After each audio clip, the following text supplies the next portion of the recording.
Dhaka medical college হাসপাতালের ঢামেক মর্গে বৈষম্যবিরোধী ছাত্র আন্দোলনের সময় নিহত ৬ জনের বেওয়ারিশ মরদেহ পাওয়া গেছে। জুলাই গণঅভ্যুত্থান বিষয়ক সেল এ তথ্য জানিয়েছে। মরদেহগুলোর পরিচয় বা সঠিক মৃত্যুর সময়তারিখ এখনও জানা যায়নি।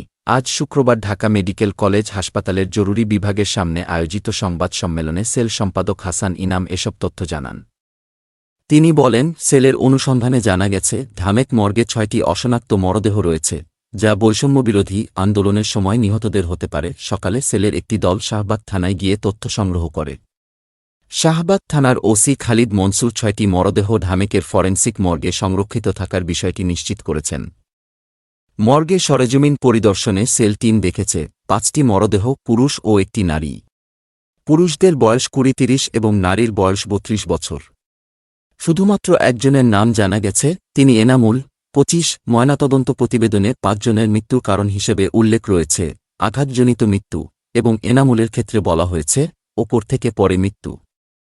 মরদেহগুলোর ডিএনএ ও পরিহিত আলামত সংগ্রহ করা হয়েছে। সেল সম্পাদক জানিয়েছেন, মরদেহগুলোর পরিচয় নিশ্চিত করার জন্য পরিবারের কাছে পৌঁছানোর উদ্যোগ নেওয়া প্রয়োজন। এ বিষয়ে অন্তর্বর্তীকালীন সরকার ও সংশ্লিষ্ট কর্তৃপক্ষের কাছে আহ্বান জানানো হয়েছে। একই সঙ্গে কেউ নিখোঁজ থাকলে তাদের পরিবারকে সেলের সঙ্গে যোগাযোগ করতে অনুরোধ করা হয়েছে। শাহবাগ থানার ওসি খালিদ মনসুর সংবাদ সম্মেলনের তথ্য নিশ্চিত করে বলেন, মরদেহগুলো বৈষম্যবিরোধী আন্দোলনের সময়ের, তবে কবে থানায় এসেছে তা স্পষ্ট নয়। মরদেহগুলো বর্তমানে ঢামেক ফরেনসিক মর্গে হিমাগারে সংরক্ষিত রয়েছে।